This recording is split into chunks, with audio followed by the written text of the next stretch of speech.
He's ready. 5, 4, 3, 2, 1. We are live. Coming to you live. It's been live. Say what's up to the people, Dad. Hey, welcome to our very smart and shrewd audience that is looking for in-depth analysis and not just the usual punditry blather. And we're talking about something of immense importance. It's just amazing how many, 5 or 6 months of the Trump administration, how many critical issues affecting our well-being and the well-being of people around the world have come up. We are now talking about war and peace.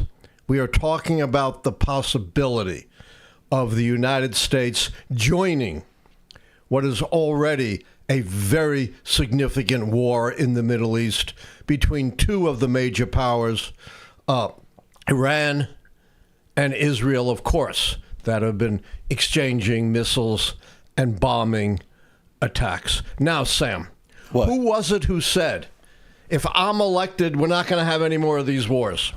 Hillary Clinton. No, wrong. Nikki Haley. Wrong.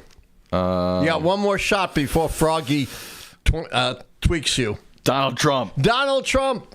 You know, hey, if I had been in office, we wouldn't have had any of these wars in the first place.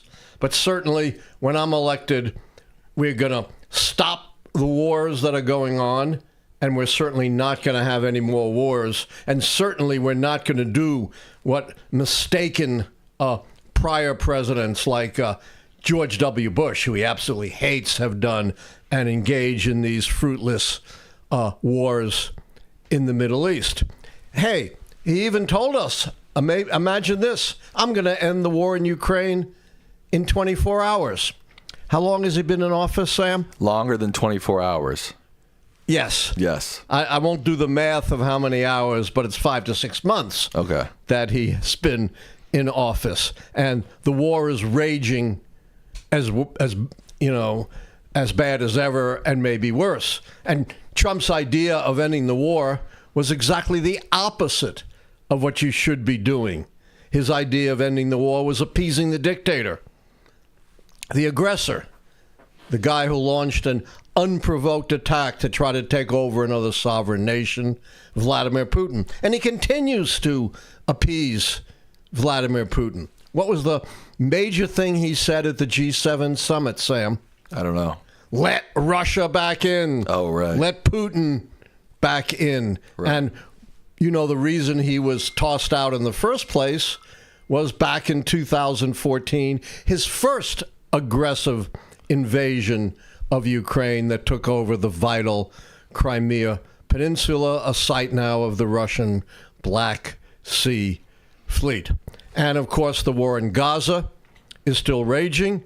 And now we have this brand new war. You know, no more wars on my watch. Never going to happen. And, of course, 5 or 6 months into his presidency, we have this horrific war between Iran and Israel. Wait, and now, are you saying I shouldn't trust what Donald Trump has to say?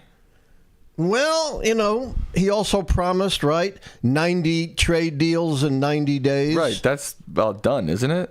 Yeah, it's about done. I think we have one partial deal in like 120 Yeah. days. All right. And of course, he promised a much better medical care bill than the Affordable Care Act. Right. And where is that, Sam? He's been promising that for like 8 years. Right. We don't need to go through every single We're not going to go through every one, but you get the point. It's also Juneteenth. You didn't say Happy Juneteenth. Oh, absolutely. Yes. I you know, with war and peace on my mind, that did slip. And remember, I'm old and broken down. And Before we keep going into this Iran stuff, why don't you tell people, you're a historian, what is Juneteenth exactly? I think a lot of people don't even know. Juneteenth is broadly writ the celebration of the end of slavery with the Union victory in the Civil War. And of course, the final end of slavery didn't occur until the passage of the 13th Amendment to the Constitution, which was ratified in December 1845 1865, excuse me, sadly after the assassination of Abraham Lincoln, who had worked so hard to get it pushed through Congress and then get it to the states for ratification. But this represents the end of slavery, even though it wasn't formally. It was the announcement by a Union general in Galveston, Texas. Good old Galveston. Good old Galveston, that the slaves were now free. They were liberated from their Confederate masters.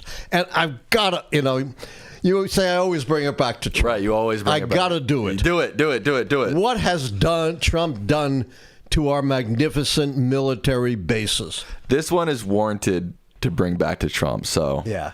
Yeah. He has renamed them back to the treasonous Confederates. It's crazy. Treason, who took arms against the Union, who fought a bloody war with many hundreds of thousands of casualties, tremendous destruction of their own area in the South to defend slavery. It had nothing, and this is a tremendous myth that I've got to dispel, it had zero to do with states' rights.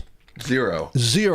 If you look at the Confederate Constitution, right, of the Confederate States of America, did it provide states' rights when it came to slavery, Sam? I have no idea. What do you think? Oh, probably not. It forbid the states to do anything about slavery. Even if the states wanted to modify or abolish slavery, they couldn't do it under the Confederate Constitution, under several provisions. It was the least states' rights constitution, frankly, that I've ever seen. Interesting. Yeah. So that's what this, and it's utterly shameful, utterly disgusting that Trump wants to celebrate the defenders of slavery, the traitors who caused so much blood and so much destruction just to justify their keeping fellow human beings under bondage. Why are they fighting this fight? I don't even get it. It seems like such a stupid fight for them to fight. It's like, oh, we're going to spend all this time and energy renaming Confederates back onto...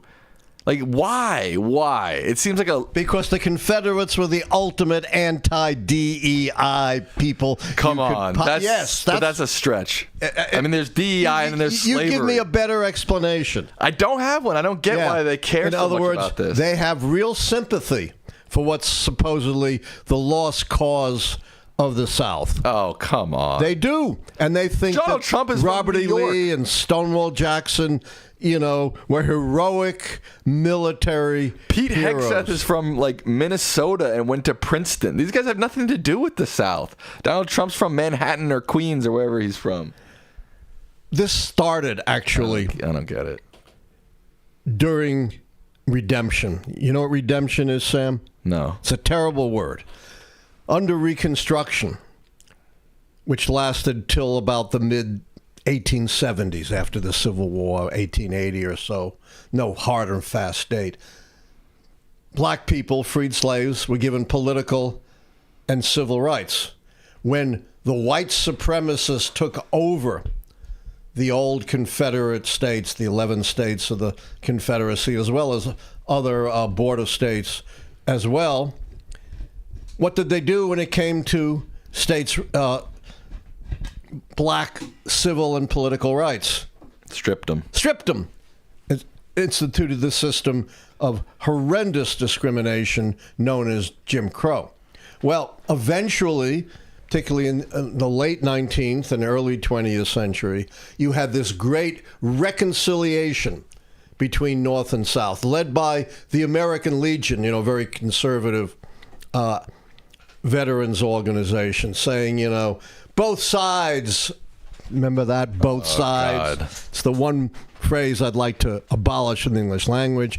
Both sides were noble. Both sides were fighting for what they thought was a noble and just cause, and we should reconcile between North and South. So this sentiment goes way back over 100 years. But that makes sense, when you're talking about, not that far away from the Civil War. I mean, we're not even in any stratosphere near the Civil War. This idea of reconciling the North and South is It's been irrelevant. kept alive by the right wing ever since then. That's crazy.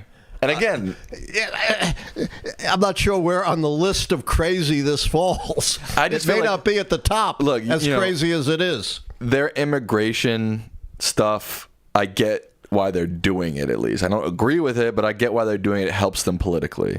His tariff stuff, I don't agree why they're doing it, but at least I get why he's doing it. Doesn't help him politically, though. Right, but I get because he has this obsession with it makes sense logically. They have an obsession with the lost cause of the South. But doesn't that only hurt them? Doesn't that only give more fodder to people that are calling them racists and fascists? It's like you're just they think it's only the socialists and the communists who care about this. They think they perpetuated the myth of the lost cause well enough so that it resonates with their base, and they are not wrong about that. It was so funny because they were so up in arms about people flying the Mexican flags in the LA protests, but when it comes to the Confederate flag and all these Confederate names, they're all for it then. It's just horrendous. Oh, God. All right. Back to the war, or the potential war. So this it does seem like there is a war between Israel and Iran. Our potential involvement on the part of a president who said, there'll be no more wars on my watch. I'll end the Ukraine war, the worst war in Europe since World War II, in 24 hours. I certainly will not lead us into another war like that misguided George W. Bush did in the Iraqi war, for example. And how close are we now to break? We've already broken a bunch of those promises, but how close are we to breaking the ultimate promise, which is I will not lead the United States into another war? 2 weeks away. The last report I heard was that he's giving himself this, I don't know how he came up with this, but this 2-week deadline to make a decision on whether or not to strike Iran. Apparently they already have war plans. I'm a little skeptical. It's already in the Signal chat. Just check it. Exactly. Just download Signal. Pete will put you right into it. Just turn on Signal and you'll get the war plans. Yeah. Do you have any confidence in war plans drawn up by Pete Hegseth? No. None. The guy has no qualifications. He's not drawing them up. There's got to be somebody else behind the scenes. Yeah, I suppose, but yeah, still. He's the final say. Yeah. It is pretty scary. So, and he has said, we control the skies over Iran. We, not Israel. We, buying into the Israeli war.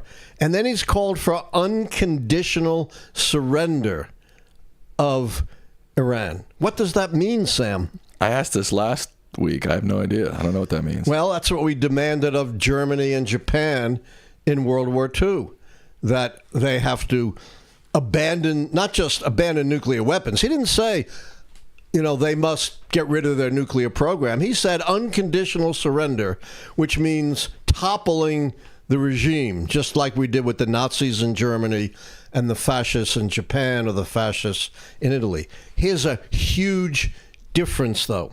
We had a plan for reconstructing those societies and for purging the Nazi and fascist elements. It took a lot of money, a lot of effort over many years, but we had a definite plan and carried it out. Not only that, but since World War II, America's regime change foreign policy has it worked a single time? Disaster, because we don't have a viable plan. Just like Iraq. Remember, George W. Bush goes on the aircraft carrier, I think it was Abraham Lincoln, with a big banner behind him. Mission accomplished. Yeah. The mission wasn't, whatever it was, we don't even know for sure what the mission was, but it was certainly never accomplished. The result was, internal conflict between the Shiites and the Kurds. And, Iraq has been a disaster. Same thing with Libya. When we knocked out Muammar Gaddafi, Libya is another disaster and failed state. So even assuming we could topple the Islamic regime in Iran, what is the alternative? What's the plan?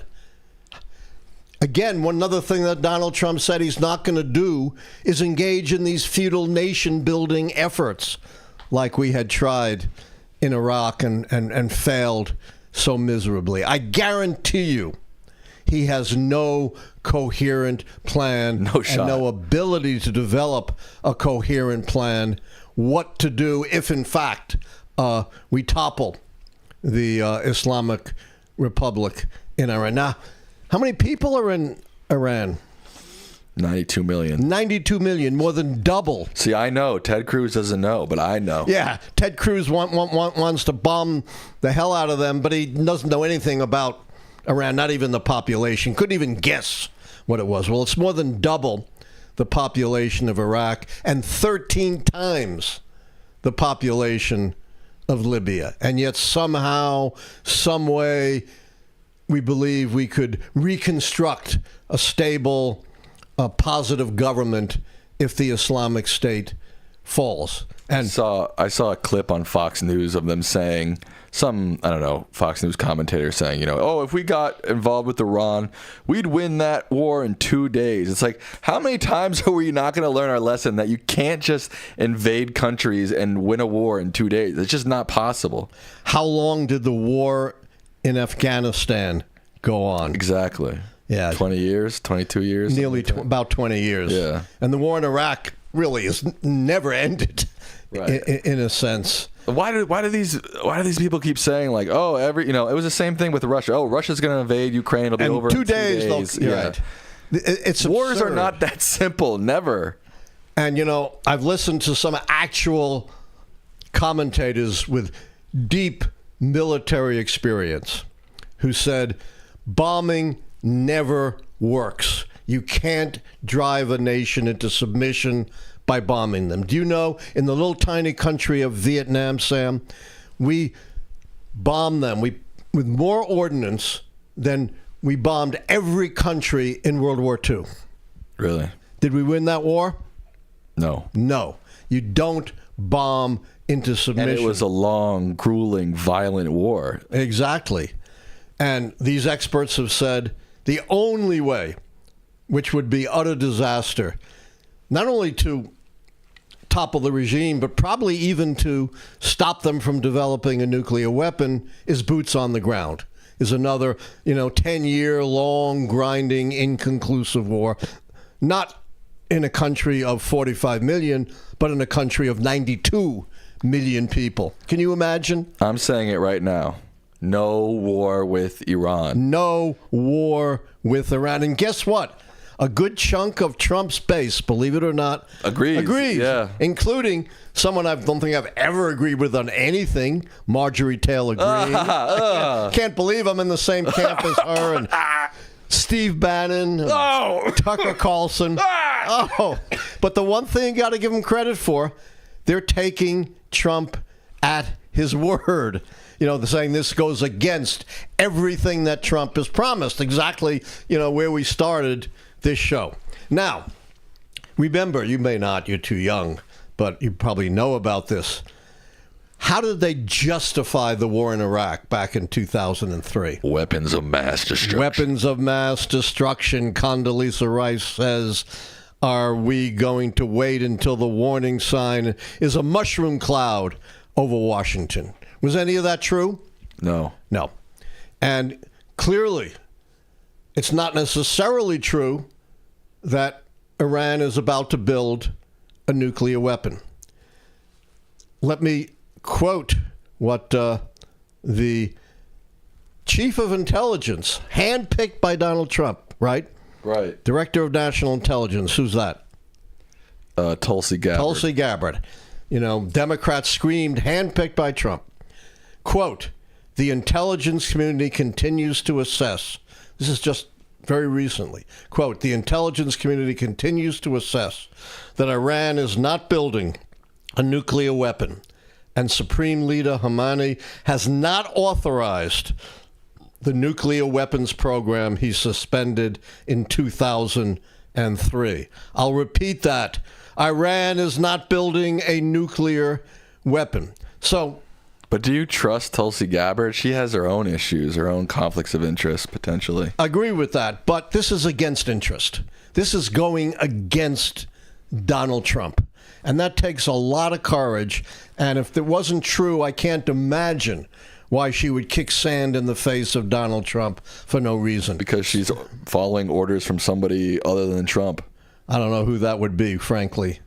I don't think... I take this at its word. Of course, I mean, I'm not arguing about what she's saying. I think she's probably right, but I wouldn't quote her and be like, let's listen to Tulsi. Well, the reason, again, and you don't seem to get this. Oh, I don't, do I? You don't get it. She's speaking against interest. I've been in 110 court cases. The strongest testimony is when someone speaks against interest. What? Okay, I don't know if this is true, but hypothetically, what if she really is, like she's been alleged to be, a Russian agent, and she is first and foremost looking out for Putin? That could throw a wrench in your theory, no? I guess. But in fact, Putin wants Donald Trump to go into Iran. Don't you understand that? Does he? Absolutely, because if we're going to wage a war in Iran, who do we have to abandon? Ukraine. We can't do both.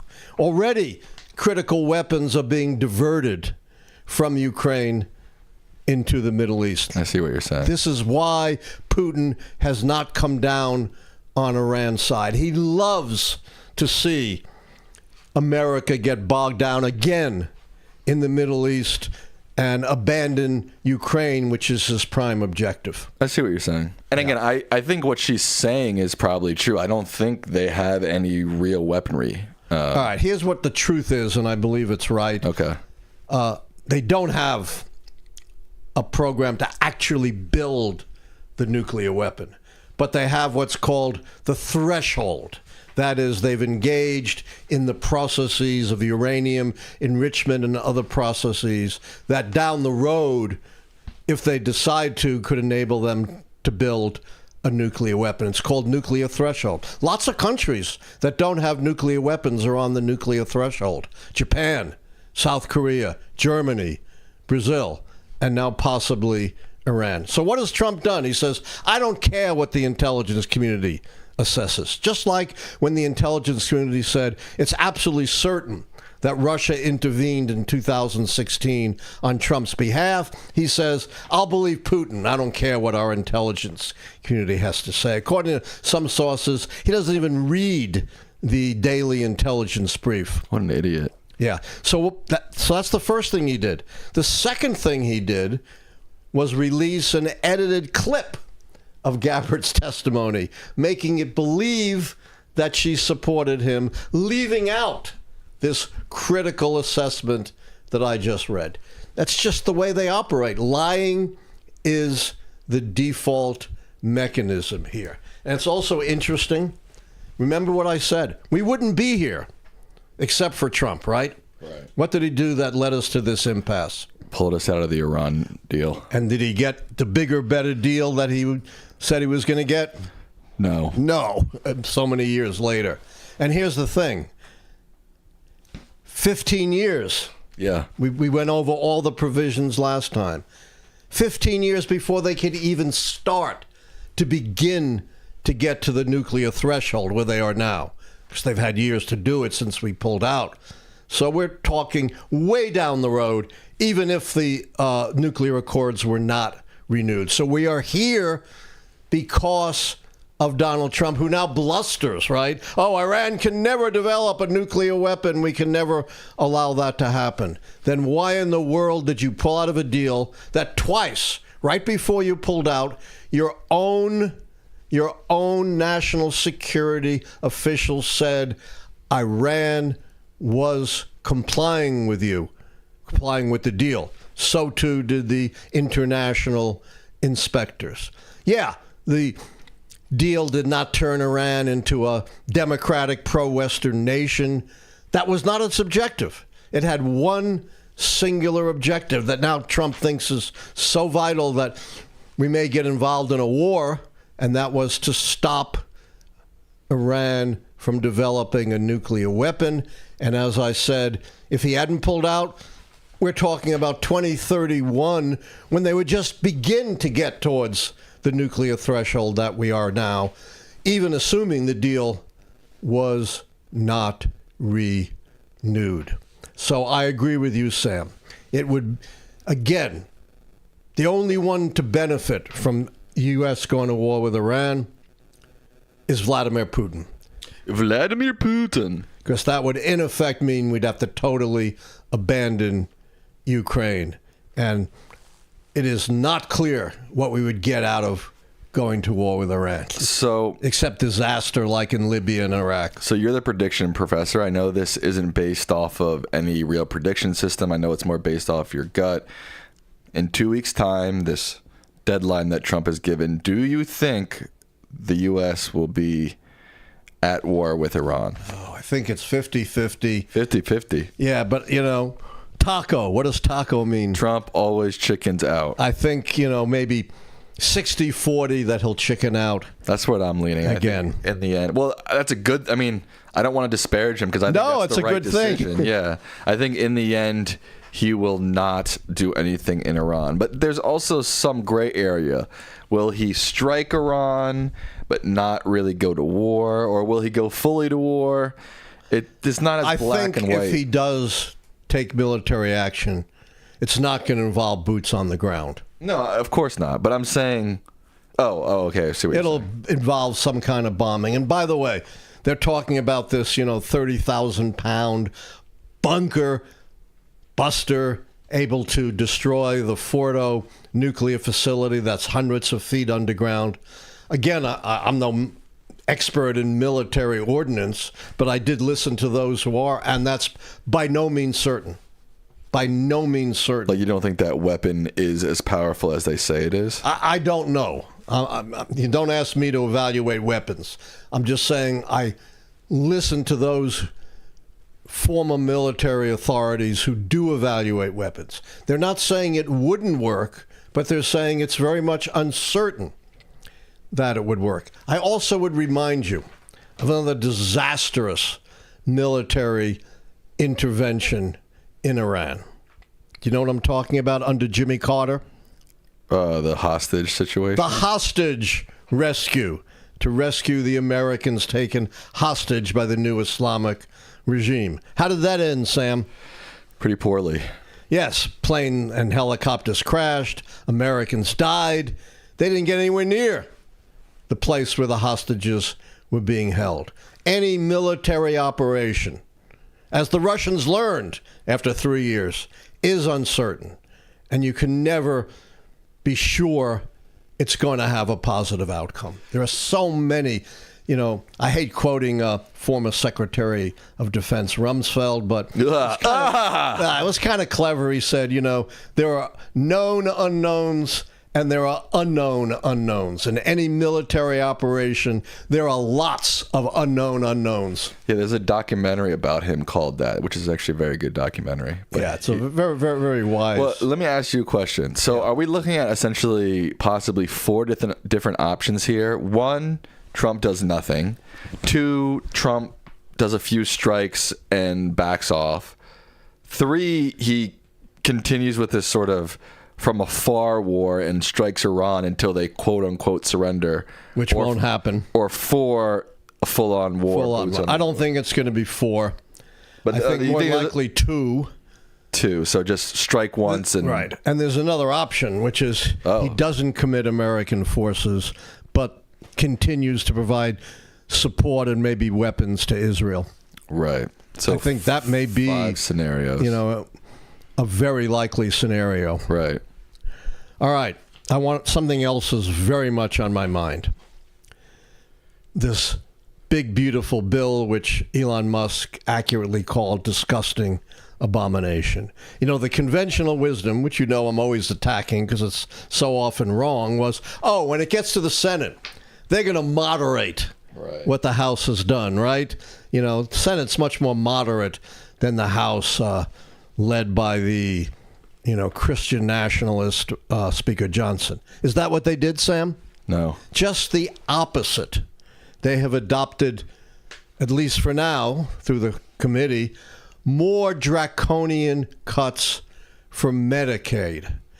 We're now talking that independent analysis suggests at least 11 million fewer people will be on the Medicaid rolls as a result of what they've done. And of course, they wave the banner of fraud and waste. How much fraud and waste have they proven in the Medicaid program? None. None, of course. That's like voter fraud, and we can stop people from voting because of voter fraud. Waste, and, it's just one of those catchphrases that doesn't mean anything. But there is an enormous hidden cost that goes way beyond, the 10 plus million, and who knows how many it'll come in the end who are going to lose their health care. And that is the disaster for rural hospitals. 700 plus rural hospitals will be in danger of closing down or coming close to closing down. You know why? Tell me. They depend on Medicaid for their revenue. It's something on the order of 20% of their revenue, and they're already strapped. They're already in trouble. You cut deeply into their Medicaid revenue, and many of these hospitals are either going to curtail their care or shut down entirely. But don't just believe me. You ever heard of Senator Josh Hawley? Heard of him. Is he a deranged liberal? No. No, he's one of the most conservative senators, Republican from Missouri. He says the Senate bill, quote, would be potentially really bad for our hospitals. Really bad for our rural hospitals. Another Republican, Senator Jim Justice of West Virginia, not a deranged communist or leftist, said it's going to hurt our rural hospitals and hurt them in a big way. Now, you close down rural hospitals, it has an enormous reverberating effect on the entire healthcare system. As Alex Lawson, who is an expert on healthcare issues for Social Security work, said, hospitals that don't close will be the ones people drive 4 hours to access. The quality of everybody's health care in this country will plummet. You start to close hospitals, people don't have easy alternatives for health care, and it's going to have a reverberating effect on the entire healthcare system. As another expert said, there's no escaping this. The health system is super complex. You can't do something to one side and expect it will have no effect on the other. America's Essential Hospital, Sam, is a coalition of over 300 safety net hospitals. You know what they said about these prospective cuts? Quote, the cuts would threaten the health and well-being of many millions of Americans and harm the essential hospitals that serve as community lifelines. And by the way, I don't want to bring politics into it, but they always do. What kind of folks are served primarily by these rural hospitals? Republicans. It's Republicans in the rural areas. That's their base. That's their strength. And they are threatening the life and well-being of their own constituents. But, of course, it's not limited to that. You close down, I don't know how to say, hundreds of rural hospitals or severely constrain them. As these experts point out, it reverberates through the entire healthcare system. On top of the fact that you're going to have 10 million plus people without insurance who are going to be crowding emergency rooms of hospitals that won't be able to treat them. And you're going to have the most expensive possible healthcare system. Well, are people like Hawley not going to vote for it then? I am so tired of thinking that Republicans will challenge Trump on any vote. If they could vote for Pete Hegseth and RFK Jr., they could, Kash Patel, they could vote for anything. So, yeah, they often talk big, but when push Right. comes to shove, what do? Yes, Master Trump. Yes, talk about Master. taco, right? Yeah, they're taco for sure. For sure. For shizzle, dog. They've proven that time and time again. So let's see. Susan Collins is concerned, by the way, as she always is, and yeah. Give me a break. I'm not gonna get into that. All right, I think there's so much more going on, but You slid far away. I hit what I consider the two really big points right now. And by the way, it looks like the appeals panel is going to let the National Guard and the troops stay in Los Angeles. It's two Trump appointees, and both of them seem inclined to reject the California state lawsuit. Very sad. But it may go en banc to the whole Ninth Circuit, which is, much more balanced. Right. All right. So before we get to some questions, some housekeeping stuff, if you want to follow us, you can at the links or at the @ below. If you're not subscribed, please subscribe to the channel. Click that notification bell so you know we're live. We have 1,600 people watching, but only 500 likes. That's weird. Make sure you get those likes up. If you want your question in line for this guy, Allan Lichtman, you got to donate or you got to become a member today. In fact, if you're sitting there and you're like, I've been thinking about becoming a member, just do it. It costs less than a milkshake. Correct, sir. Also, we are having a competition. Whoever can come up with the best Dem slogan, messaging, acronym, etc., will win a signed copy of his new book, Conservative at the Core, A New History of American Conservative by Allan J. Lichtman. Now, you've told me this for a long time. You always say that J is literally just J, the letter J. There's no other middle name to that. J-A-Y. Oh, J-A-Y. Yes, J. You never said that. You always said it was just the letter J. Well, I only use the letter J. Well, yes, I am aware of that.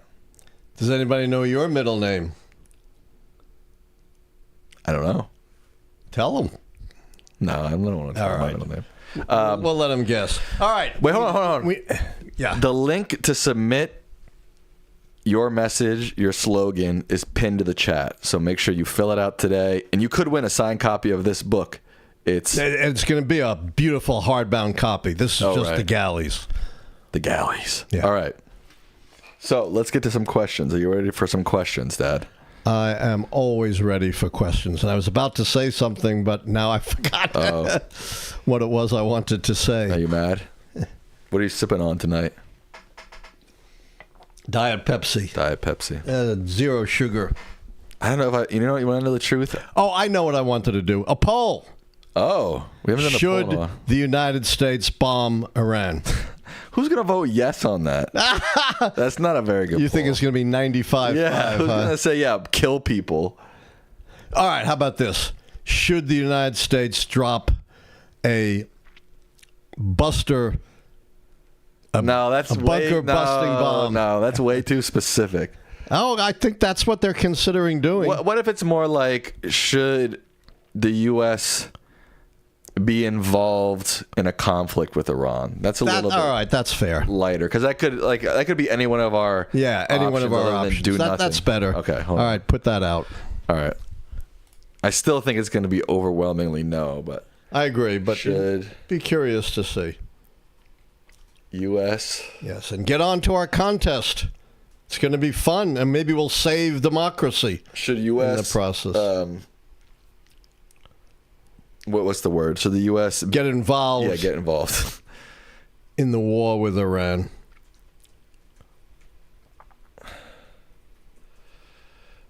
Okay.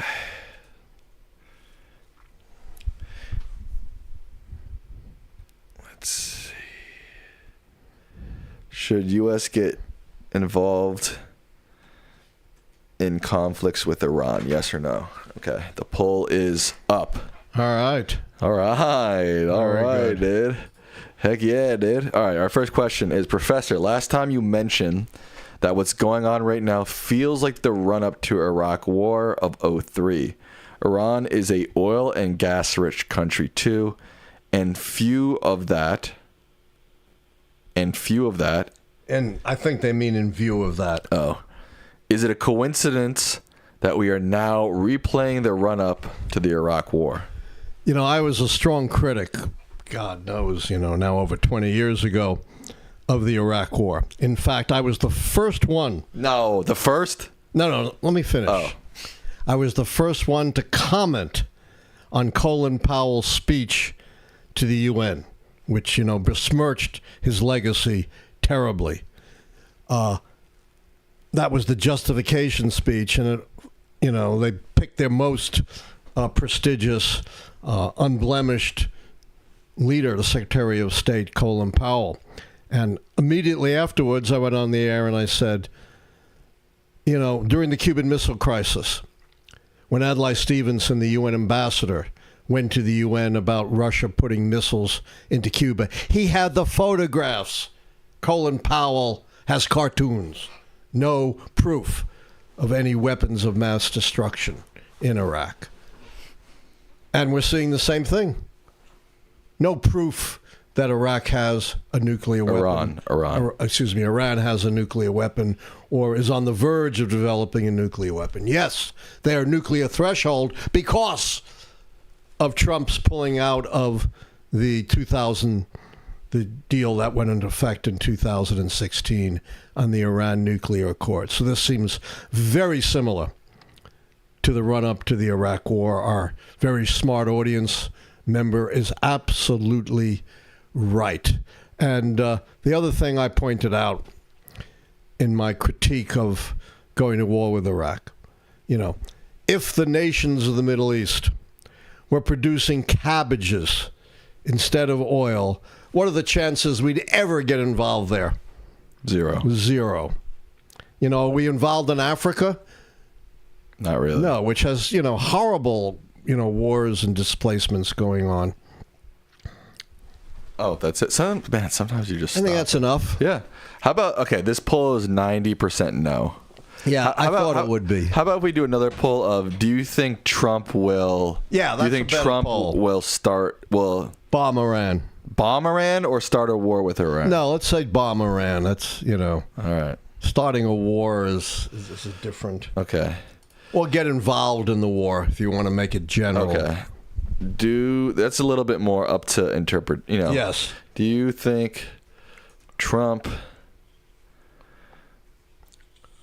will get the U.S. involved with Iran? Good. That's a better poll, actually. Yeah. Likely to get more nuanced responses. Yeah. We were at 90% of people said no. They don't. I'm not surprised. All right. Questions. Is Bibi's goal to start another endless war to avoid charges? It's kind of crazy that Israel and the U.S. are being run by in one case criminals. A convicted criminal, in the other case an indicted criminal, not convicted of anything. I think that's part of it, but I don't think that's the whole explanation. I think it's very similar to the false belief that the administration under George W. Bush had, that we could somehow remake Iraq, remake the Middle East in our interest. I think that's very much what Netanyahu has in mind. We see that in Gaza. Basically, he wants to wipe out the Palestinians. I don't think, at this point, there's any doubt about that. And he thinks, if somehow they could topple the regime and have influence in Iran, it would remake the Middle East in Israel's interest. I think that's the bigger motivation. I don't know. Of course not. Nobody knows, but that's my interpretation. This is a $10 donation from Ben Brown Motions. They say, Dr. Lichtman, do you have a take on Scott Horton? He has been making the media rounds, essentially saying Iran is not really a threat to Israel or the U.S. What are your thoughts? Certainly not a threat to the U.S. unless we provoke them, by getting involved in the war. And then they could, in fact, threaten the U.S. Not existentially, not by invading us or bombing us. But what could they do, Sam, if they wanted to undermine U.S. interests? I see three things they can do. Tell me. Engage in acts of terror, go after American military bases that are all over the Middle East, and shut down the Persian Gulf and destroy or at least undermine our economy. Right. And that, none of that has to do with anything, direct military action, but those are the kinds of things that they could do. This is from one of our Discord members, Chatter Roastin. They say, "Hi, Dr. Lichtman. With Republicans like Hawley introducing a $15 minimum wage and credit card interest caps, some Dems moving right on the issue like trans rights, Dems still lacking a post-Obama identity, and Republicans needing to find a post-Trump identity. What do you think of the idea that we could be in the early stages of another party shift?" I don't see it. The trouble is the two major parties are so entrenched. Modern campaigns are so expensive. The last campaign cycle, the 2024 cycle, was in the many billions of dollars in overall spending. The laws very strongly favor the entrenched political parties. So I really don't see a big shift, when these parties break up and we have new ones, like we saw with the breakup of the Whig Party in the 1850s and the establishment of the Republican Party. A very different time and context. But I think you're right. The Democrats need to find their voice, and we're going to do that on this show with our contest, Sam. All right. How's our poll doing? Our poll is at 70% think that Trump will get the U.S. involved with Iran. Wow, that's more than I thought. I said 60%. Yeah, I'm leaning towards he won't, but disagree. People disagree. What are you going to do? And it's your gut at this point, as we say. Yeah. There's no system to figure that out. And as we know, hey, what was it, just 2 days ago, Trump said, just a few days, I'm not sure exactly, I'm not going to go into our farms and businesses to deport undocumented immigrants. I'm just going to go after these criminals. And then a couple of days later, what does he do? Well, this relates to our next question, because they're saying that Trump ordered ICE to stop raiding farm workers, hotels, and food processing plants. A day later, he was forced to back off that. Correct. So who is in charge of this immigration issue? Is it fair to assume that Trump has let Stephen Miller run lawlessness that we see? How can we hold him accountable? Good luck. Trump has, been breaking laws and norms and morality for over 50 years. It's happened ever since in the early 1970s when the Justice Department found he was violating the Fair Housing Act by discriminating against minorities in his real estate company. And who did he hire to defend him, Sam? I don't know. Roy Cohen, who was the notorious attorney for, do you know who? No. Joseph McCarthy, one of the most notorious red-baiting senators in our history. So he's been getting away with all this forever.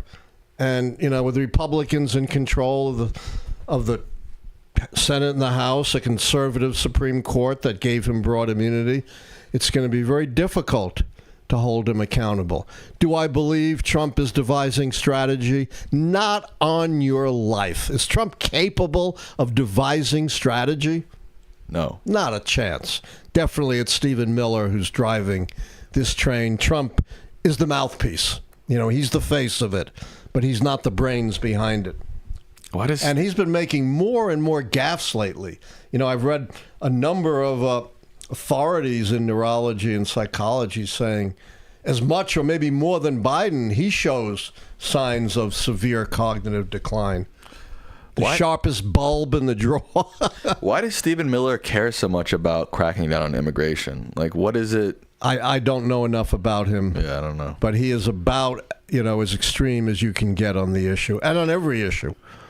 This is a $5 donation from Green Entertainment. They say, you've probably been asked this 100 times, but which is better, W. Bush era or Trump era? Well, certainly the H.W. Bush era is better. That wasn't the question. W. Bush era or Trump era? You want me to choose the lesser of two evils? I would say Bush. I just read the questions. So yeah, would you agree? That's a close call. They're bad in very different ways. It's so different. Yeah. Yeah, it's hard to say. $5 donation from Lincoln. They say, "Hey, Alan, are you aware a court case is moving forward towards discovery through smart elections? Statistical impossibilities have been revealed." I get constant emails saying, lots of them, saying, you were right. This election was rigged. And there have been some anomalies that have been uncovered. Not enough to convince me that the election was stolen. And the thing that always hangs me up is his biggest gains were not in the swing states. His biggest gains were where, Sam? There was New York and California. There was an Economic Times article that I looked at, but it looked really sketchy. It looked like it was written by AI or something. It was really weird. But it was saying that there was some, they found some errors in Rockland County, New York. Yeah, there are always errors. Okay. There are always errors. You got to show they're widespread, and not in New York, but they're widespread across the swing states, consequential enough to turn the election. What I do think is true is what I said the day after the election. What did I say made this election different and made the prediction hard to call? Elon Musk. The incredible disinformation put out by Elon Musk, which according to reports was seen by 2 billion viewers. And I don't agree with Musk on anything, but I do agree with what he said. What did he say about the election? He would not have won without me. And I think that's absolutely right. In a normal election, he would have lost. On the abortion issue alone, which got totally fudged by Musk's misinformation. Do you think China will intervene in some way? Iran is their foothold in the Middle East, and I don't think they would just allow the U.S. to intervene. Now, that could be scary. That would be really scary. Jesus. That's why, you can't confine a war. Yeah. It's very difficult to say. Can you pick that up? I lost my mouse. That really shook you up, didn't it? It's very difficult to say, we're just going to confine this war to Israel and Iran, particularly today. Maybe sometime you could. But the world is so interdependent, alliances cut everywhere across the world, that there's always a danger when a superpower gets involved that you're going to have a bigger war. I think China would be very cautious about getting involved. But what scares me, here's what really keeps me up at night, Sam. So we divert all of our military resources, a lot of them, not all of them, a lot of them, we'd have to if we get involved in the Iranian war, right? We already talked about what a disaster that would be for Ukraine. But perhaps the worst disaster, and I'm not saying this is going to happen, but it's not impossible. It's something to think about. This gives China a signal to do what? Taiwan. Go after Taiwan, which they've been, kind of blustering about for some time. That's scary. That's really scary. That could be World War III. This is a question from a fellow Jew that isn't the slightest bit contentious.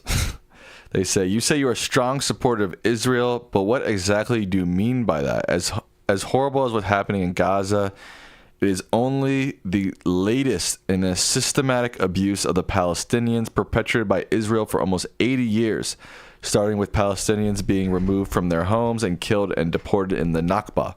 Hamas is garbage, but it didn't come out of nowhere. It seems to me that people in a desperate situation will look for desperate measures, no matter what works. I don't claim to know the answer, but I feel this aspect of history is often overlooked. And again, I ask, what does I support Israel even mean? It's not been overlooked by us. How many times have we said there are tremendous grievances, have we not, on either the side of the Palestinians or the Israelis, right? Mm-hmm. They both have, tremendous grievances, and this makes it so difficult to produce any kind of stability in the Middle East. I often quote Eisenhower, way back in the 50s who said nothing will get solved in the Middle East until we solve Israel and Palestine, and there is no military solution. But sadly, because of this long history of grievances and wars and conflicts that involve both elements, it is incredibly difficult. When I say I support Israel, does that mean I support everything Israel does? No. No, it means I support the idea of the survival of a Jewish-oriented state, given the history, not just the Holocaust, but, well over 1,000 years of horrible persecution of the Jewish people.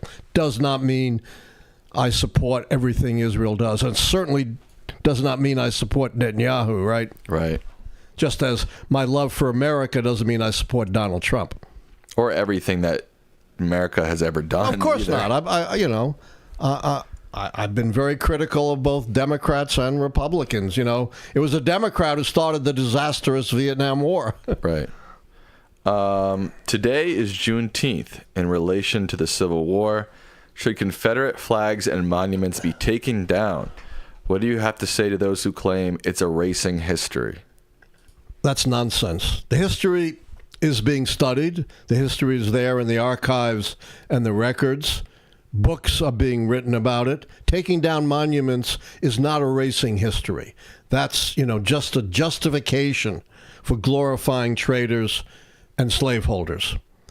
You don't erase history just because you take down monuments. We should not be celebrating traitors and slaveholders through monuments, but that doesn't mean we don't study the history of the Civil War, Reconstruction, Jim Crow, and everything else. I study it myself, and that has nothing to do with taking down monuments or renaming military bases back to traitorous Confederates.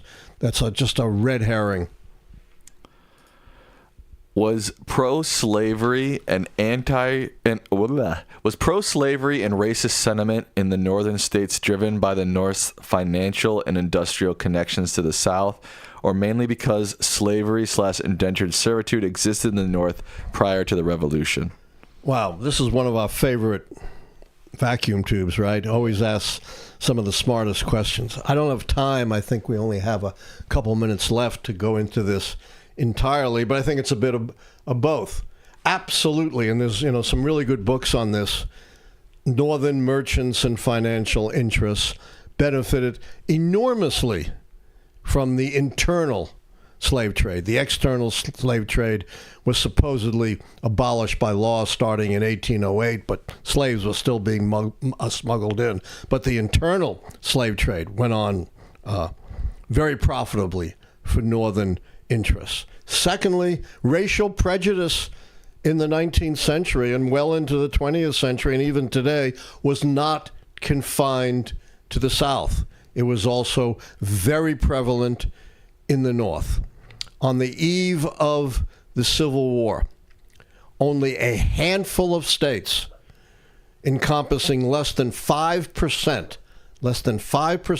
of the free black population in America authorized black voting. States with 97% or so of the free black population limited voting only to white people. Even states that came into the Union around the time of the Civil War had racially restricted voting requirements. So racial prejudice, of course, you can't compare what's going on in the North to slavery, but certainly a racist sentiment was widespread at the time.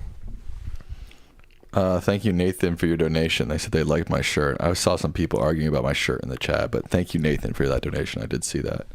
All right. How much time we have? We have 1 minute. One more question? Yeah. This is from Def Leopard Rules Rock. They say, my take on whether or not Trump will get involved in the war is whether or not he personally has something to gain out of it, and he is the star of potential victory. His isolationist views confuse me. That's a good point. He only does stuff that benefits him, right? Yeah, who can disagree with that? I've said this many times. Trump is totally transactional. Truth morality, law, the Constitution, doesn't matter. The only thing that matters is what is good for Trump. And certainly there is, some notion that, he wants to be the big hero here. He wants to be the guy who saved the United States from nuclear holocaust from Iran. Very similar to George W. Bush, We're not going to have the next warning sign be a mushroom cloud, scare them to death. And I think he may have dreams if the Islamic Republic falls that, he can move in just like he's doing in other Middle Eastern states and negotiate billion-dollar profitable deals. He's even said, let's get all the Palestinians out of Gaza and I'll turn it into a Trump casino. That's pretty Maybe he has the same ideas for Iran. Maybe. Much bigger, richer place than Gaza. Yeah.